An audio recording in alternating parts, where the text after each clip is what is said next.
የምትፈልጊውን ሳይሆን የሚያስፈልግሽን ይስጥሽ። አሜን።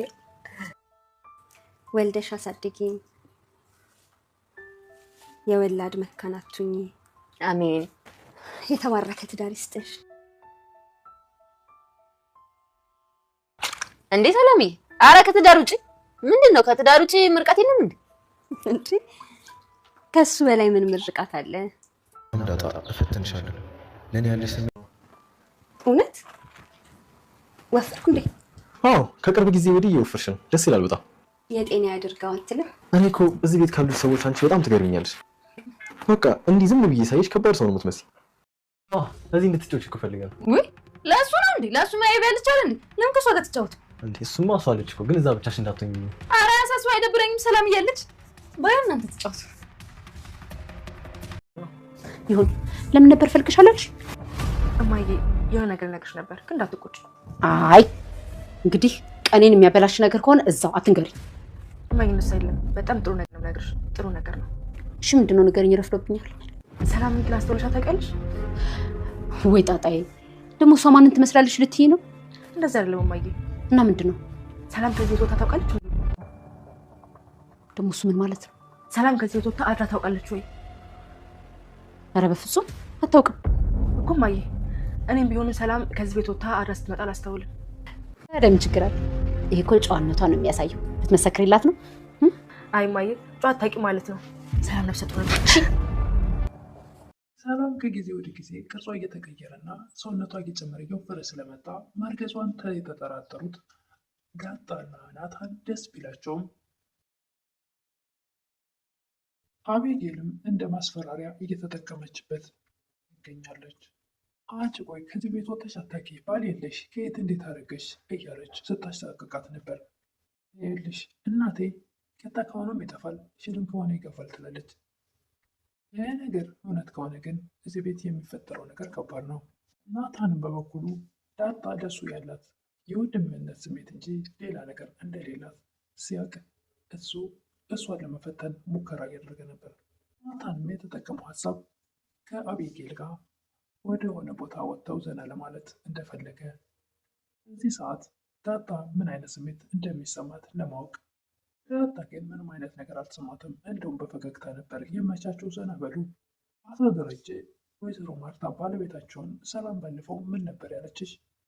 እሳቸውን ደግሞ ነገር ነበር እኮ እየረሳ እርጅና መጣ ማለት ነው። ግን ደግሞ ለምን ጠየቀኝ? አይ ደግሞ እኔ ላነግራትና ላሳምናት ብዬ ነው። ሰላም ጤና ይስጥልኝ ውድና የተከበራችሁ በመላው ዓለም ያላችሁ የበይነ ቶሮንቶናችሁን እግዚአብሔር ይመስገን ደህና ነኝ። ዳጣ ክፍል 17 አጓጊና ልብ አንጠልጣይ የሆነው ዳጣ ድራማ ክፍል 17 አብረን እናያለን። አቢጌል ተንኮልና ክፋት አያልቅባትም እና ከዚህ በፊት ዳጣን በተኛችበት ፀጉሯን በመቀስ ቆርጣ ወስዳ ዲኤንኤ ለማስመርመር ዝግጅቷን ጨርሳ፣ ነገር ግን ምርመራው ትክክል እንዳልነበረና እንዳረጋገጠች አሁን ደግሞ የሰላምን እርግዝና ለእናቷ ተነግራ ሰላምን እዛ ቤት ለማስወጣት የምታደርገው ጥረት፣ ነገር ግን እናቷ ወይዘሮ ማርታ ምንም ነገር ብትነግራት አታምናትም። እንደውም ጥፊ ነበር የተከተላት። እሷም ደግሞ ጥርጣሬዋ ሰላም ከዛ ቤት ወጥታ ስለማታውቅ ከማን ሊሆን እንደሚችል አባቷን እየተጠራጠረች ይመስላል። ዳጣ ናታንን እውነት ለመናገር እንደዚህ አስቤ አላውቅም ነበር፣ እንዴት እንደዛ ትጽፋለህ እያለችው ነበር። ናታንም ኤቢ ናት ያሳሳተችኝ እያለ ነበረ። ለማንኛውም ናታን አዝናለሁ እያለች ነበር ዳጣ። ከምር ግን የሚያሳዝን ነገር ነው እንዲያደረግኩት እያለ ነበር ናታን። አዎ እኔ እኮ ነፃነት እንዳይሰማኝ ነው ያደረግከኝ፣ እሺ በቃ እንዳልተፈጠረ አድርገሽ እርሺው እያለ ነበር ናታን። ናታንም ዳጣ ከወጣች በኋላ በትክክል ለአንቺ ያለኝ የአንቺ ለእኔ ያለሽን ስሜት አልተረዳሁትም። አንቺ የእውነት እንደ ወንድም ከሆነ የምታይኝ፣ ለአንቺ ያለኝን ስሜት ለዘላለም ከልቤ ገብረዋለሁ። ስጋዊ ስሜት ካለሽ ጊዜ ይፈጅብኛል እንጂ ለራሴ አደርግሻለሁ። እናም ዳጣ እፈትንሻለሁ። ለእኔ ያለሽ ስሜት ምን እንደሆነ ማወቅ እፈልጋለሁ። ደግሞ የማነበው መጽሐፍ ለዚህ ካልጠቀመኝ ለምን ችል ሆኔ ነው። እዛ እያለ ናታን ከራሱ ጋር ብቻውን እያወራ ነበር። አቶ ደረጀ ለባለቤታቸው ለወይዘሮ ማርታ ማርቲ ባለፈው ሰላም ምን ነበር ያለችው እያሉ እየጠየቁ ነበር። ማርታ መቼ እያለች ነበረ። ባለፈው ራስሽን ቻይ ብለን ያልናት ጊዜ በቃ ረጀ ማለት ነው እንዴ ነግሬ ነበር እኮ እያለች ነበር ወይዘሮ ማርታ። ፈልግ ማለች ብዬ ነበር እኮ እና ምክንያቱ ምንድን ነው አለችሽ እያለ ነበር አቶ ደረጀ። አይ ከዚህ በኋላ እድሜ ሄዷል፣ ከዚህ ቤት በጣም ምንም የምጠቅመው ነገር የለኝም፣ ወይም ትዳር መያዝ አልችልም። ምን ያደርግልኛል ብላ እኔንም አስደነገጠችኝ እያለች ነበር ወይዘሮ ማርታ። አቶ ደረጀም አይ በቃ ጥሩ ነው ይህ ያለ ነበረ። ወይዘሮ ማርታም ግን ደግሞ ለምን ላይ ጠየቀኝ?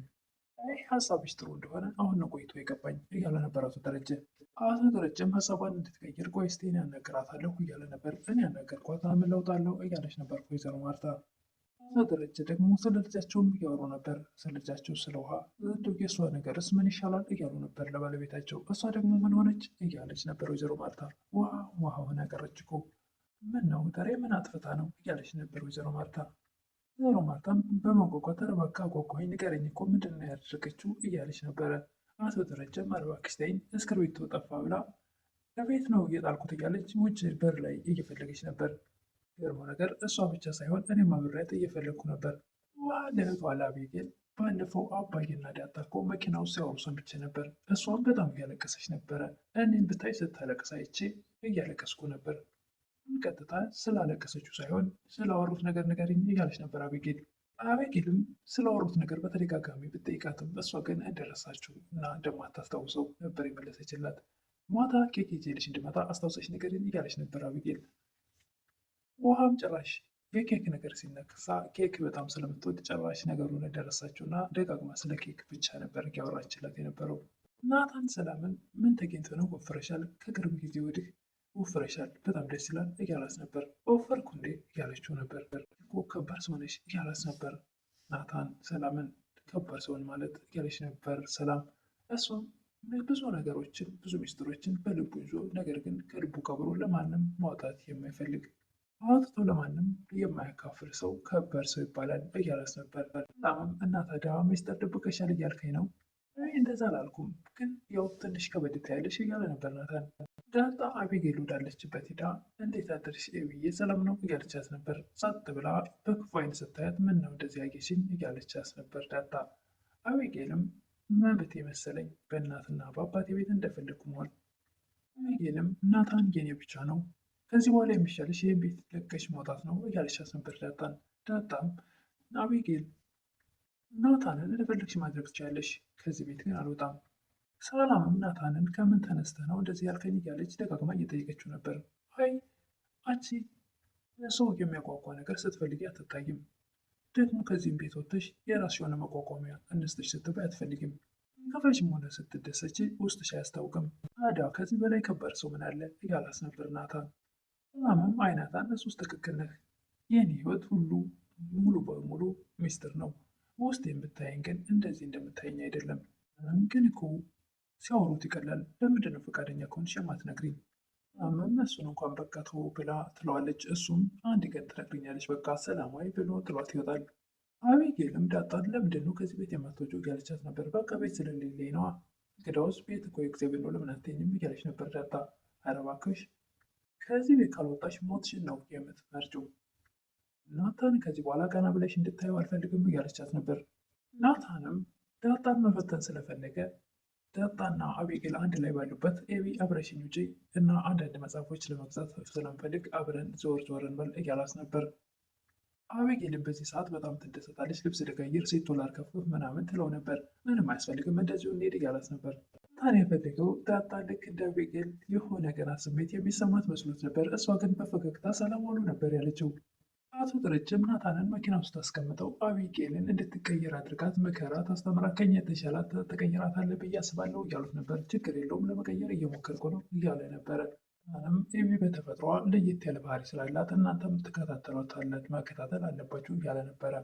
አቶ ደረጀ ሴት ልጅ እኮ በተፈጥሯ አደባባይ ወጥታ በነፃነት ስትንቀሳቀስ ነው ሴት ልጅ ውበቷ የሚታየው የምትፈካው ደስተኛም የምትሆነው። የተለየ ትኩረት ይፈልጋሉ። ሴቶች እኮ አፈጣጠራቸው የተለየ ነው። እስቲ እኛ ነን፣ እነሱ ከኛ በፍጹም አይገናኙም። ሴቶችን ፈጣሪ ሲፈጥራቸው ውብ አድርጎ ነው የፈጠራቸው። እናም ሚስት ስታገባ እራሷ እንድጠብቅ ማድረግ አለብህ። ሴቶች እኮ ብዙ ኮስሞቲክስ የሚፈልጉት የተፈጥሮ ነገር አንሷቸው ሳይሆን እንዲሁ ተፈጥሮ ስለሚያስገድዳቸው ነው። ደግሞ ውብ መሆናቸው ለእኛም ራሱ ልዩ ስሜት ይሰጠናል። ልክ ነህ አባዬ፣ ደግሞ ፈጣሪ ሴት ልጅ ውብ አድርጎ ነው የፈጠራት እያለ ነበረ ናታን። ደረጀ ሚስት ሲያገባ ናታን ሚስቱን እንዲንከባከብና ልጅ ደግሞ የተፈጠረችው ለመዋብ እንጂ እንድትጎሳቆል አይደለም፣ ሚስቱን የሚያጎሳቆል ወንድ አይደለም እያሉት ነበረ። ሰላም የእናቱ ደረጀን መኝታ ቤት አልጋ እያነጣጠፈች እያለ አቤጌል በድንገት ትመጣለች። ወይ ምነው አንቺ ጥላ የለሽም እንዴ ትላታለች። ደንግጠች ነው። ይልቅ የማስደነግጥ ነገር ልንገርሽ። ምንድን ነው እሱ ትላለች ሰላም። ናታን ከኔ ጋር መጫወትና አብሮ መሆን እንደሚፈልግ ነገረኝ። ሰላምም ታዲያ ምን ያስደነግጣል ደስ ይላል እንጂ እያለቻት ነበር። አቤጌልም ወይኔ ስታስመስይ እኔ ብዙ አስመሳይ ሰው አውቃለሁ፣ ያንቺ ደግሞ እንዳንቺ አይነት አጋጥሞኝ አያውቅም እያለቻት ነበር ሰላምን። ሰላምም ደግሞ ይሄ ምን ማለት ነው እያለቻት ነበር። ማለት ነው ደግሞ ይሄ እኔ ናታንና አንቺ አንድ ላይ ብትሆኚ ምን የሚያስከፋኝ ነገር አለ? ደስ ይለኛል እንጂ እያለቻት ነበር። ምክንያቱም አንቺ የምትፈልጊው ናታን ከዳጣ ጋር እንዲሆን ነው። ኤቢ ምን ማለትሽ ነው? እኔ ከማናቸውም ጋር ቢሆን ደስ ይለኛል እንጂ የሚያስከፋኝ ነገር የለም እያለቻት ነበር ሰላም። አቤጌልም ለማንኛውም እኔና ናታን ተስማምተናል፣ ያቺ አይጥ ደግሞ በመሀላችን እንዳትገባ ንገሪያት። ሰላምም ዳጣና አይጥ እያለቻት ነበር። ምነው ተሰደበችብሽ እንዴ እያለች ነበር አቤጌል። አይጥስ አይደለችም ደግም ያለች ቆንጆ ናት እያለቻት ነበር ሰላም። አቤጌልም እና ወንድም ካለሽ አጋቢያታ።